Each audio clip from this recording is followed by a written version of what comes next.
Out of the blue, one day there and somebody said he's been arrested for corruption. You know, when the United States speaks, it's a serious issue in our country. And we don't take it lightly. So therefore, it has an enormous weight. And at this stage, I wouldn't say much because I issued an official position to the president on my official reaction to some of the allegations. And that is my position. So I wouldn't say much. We'll try to persuade through the legal process to see how we can have an opportunity to be heard. And I hope the United States, being a greater democracy, believing in human rights, believe justice for all, they will give me an opportunity to be heard. Is there corruption at the highest level of government? Well, Liberia, the laws in Liberia say one has to be proven guilty. Corruption is all over in Africa. If I say there's no corruption in government, it'll be an understatement. Well, have I established corruption? There's no evidence. Yeah, people may be corrupt. But the laws in Liberia say you have to bring evidence against individuals. So there are individuals who have been investigated. But at times our legal processes, we go to court on some of the allegations. The government have lost. Because maybe the government does not have sufficient evidence to prosecute, to proceed. So I am not a minister of justice. So I want to lead out to the legal process to handle that. But yes, the whole Africa, the whole system, the whole world, it's just difficult to say nobody is corrupt. That would be an honest statement for me to say. But you have to establish it because of what the law requires. But are you corrupt? No. You can ask all business people in this country. No businessman will tell you, McGill, I want to ask me for money. No businessman. I want to go ask all the Lebanese people, all the business people in this country, Indian people, go ask them. What are McGill come from McGill? What are you, McGill, I want to ask them for money. Why do you think the United States Treasury put a sanction on you? I don't know. Say for corruption. I don't know. What are the consequences of those sanctions for you in your personal life? Destroy my reputation.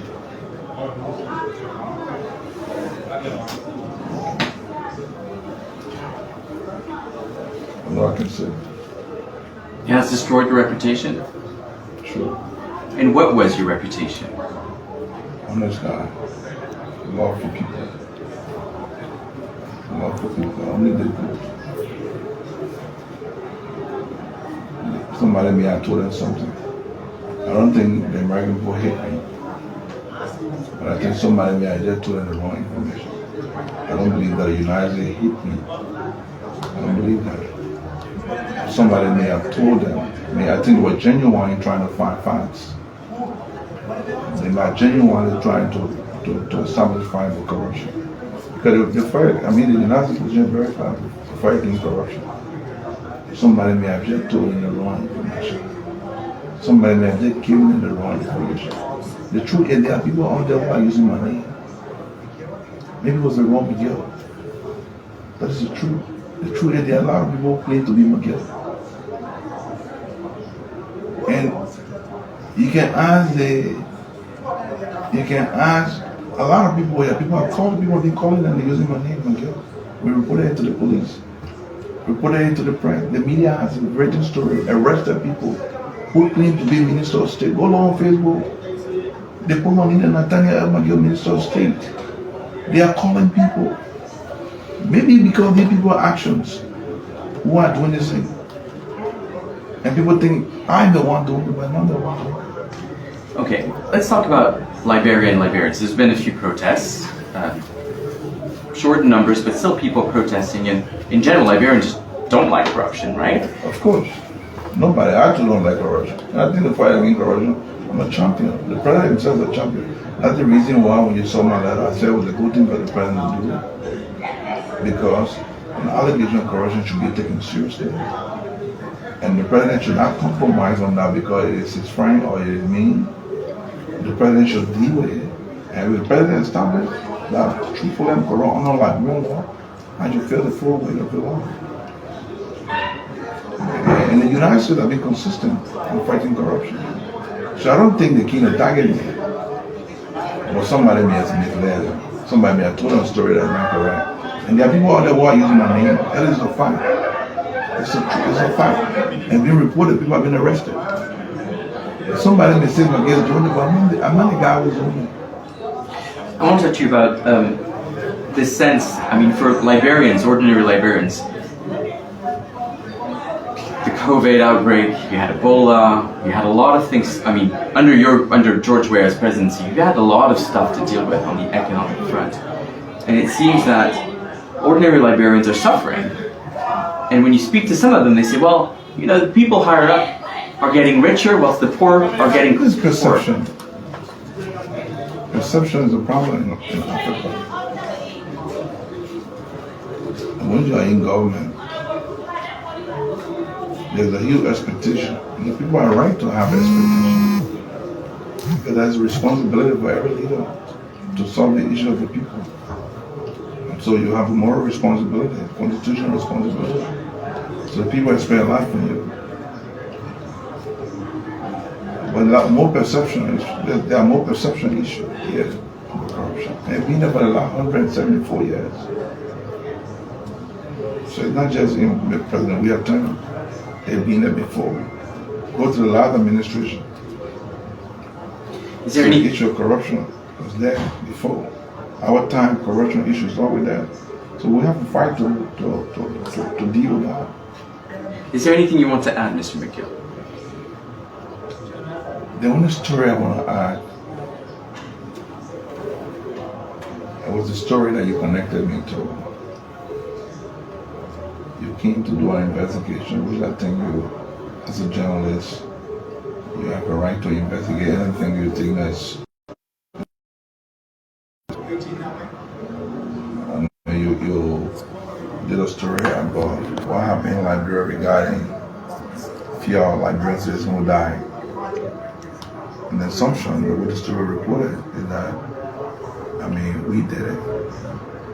And by connecting me to that story for everything, how can one guy be blamed for everything? One guy. I don't do everything. Then I mean the whole government actually be the only cabinet minister doing everything. Everybody have a percentage responsibility. Not engaged. If something happens somewhere, people take responsibility for their own action. Cut out. Let me ask you one more question once you do the cut. Is there in this country a culture of fear and silence when it comes to talking about corruption, especially in people that are powerful? No. Liberia is so free that you can talk about anything that will happen to you. People abuse the president. Since you've been here, have you been threatened by anything? Since you've been here, do you see army in the street? Do you see people with guns in the streets? If you travel to other countries, you see that happening, alright? But in Liberia, you don't see policemen with guns in the street. You don't see soldiers with guns in the street. Now, the opposition says that corruption, or members of the opposition, but also civil society activists, corruption is endemic in Liberian society. It's being here or is it in the majority of society? It's like Yeah, just stand on it just for the camera. Where are we at? It's rolling, so I'm getting. Just stand by, let's just wait till she's filming.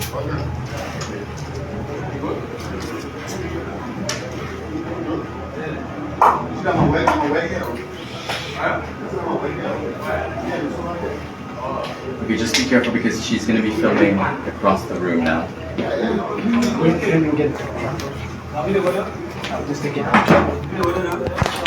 Mr. Ministry of Information, maybe if you move on the other side. Can we just get out? I'm gonna be It's just me and him in the room. Yeah.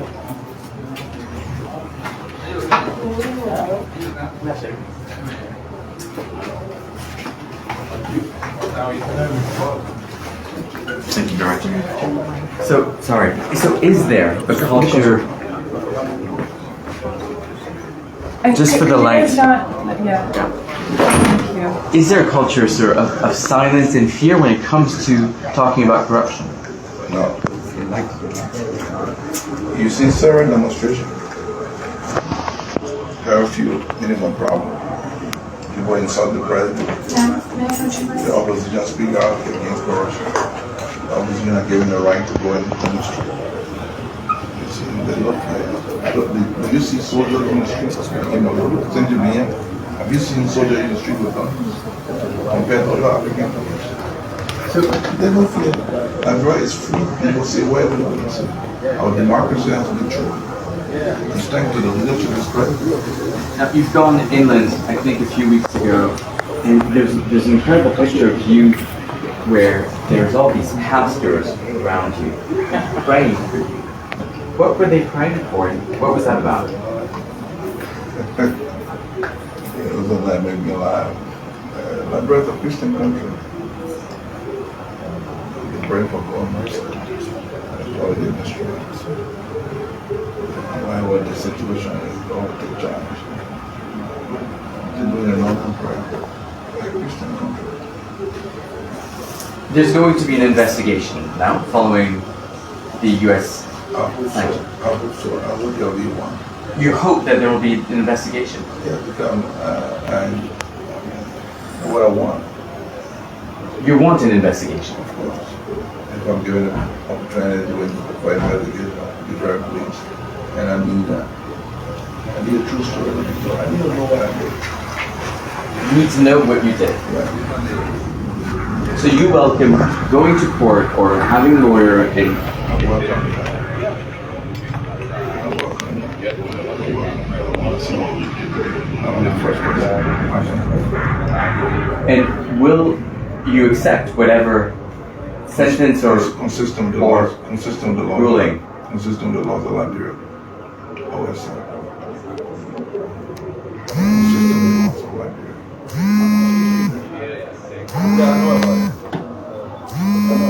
I guess, Mr. McGill, my question to you now is, what's next? What's your next steps? What are you going to do now? Well, I'm waiting for God's intervention. They're waiting. I've spoken to my lawyers. My lawyers are working, and they will advise me on my next step. He said, I don't blame the Americans. I don't think, like I said, I don't think the American, there should be no reason why the American will hate me. But I think somebody misled. You know, it's an investigation. Somebody told them a story. Because maybe if they had spoken to me to get a fight from me, probably the way I get a side story. But no, I had such an opportunity. At least when an investigation, the accused will be giving. I mean, what's happening? These are things that McGill doing this, like involved in this. Please stop engaging in it. But no one has such an opportunity. And I just saw my name. I was truly surprised. It came as a surprise. Were you warned, or were you? I never warned as an individual to warn specifically on an issue. No, never. Not once. Since have they reached out to you? Has the United States government or Treasury or anybody else reached out to you? In relation to what? Specific issue? Yes. No. But I'm making effort to get the Treasury through my lawyers. Then Biden does talk about corruption, general corruption, which is a general message to the country, like pervasive corruption in the country. It's just general corruption talk. Individual, specifically, like McGill, do I engage in that? That's not true. Some of the story all there, maybe they raise it with me. Why are you doing this? Do I engage in this? Is this from this? Do I engage in that? Is this from that? And I refuse, so fine. But never once had an opportunity. Nobody, not even the government. My life, 51 years old, nobody ever taken me to court since I was born. They accused me of any wrongdoing, not being a police, not being a police station for a long time. Thank you very much, Mr. McGill. Thank you.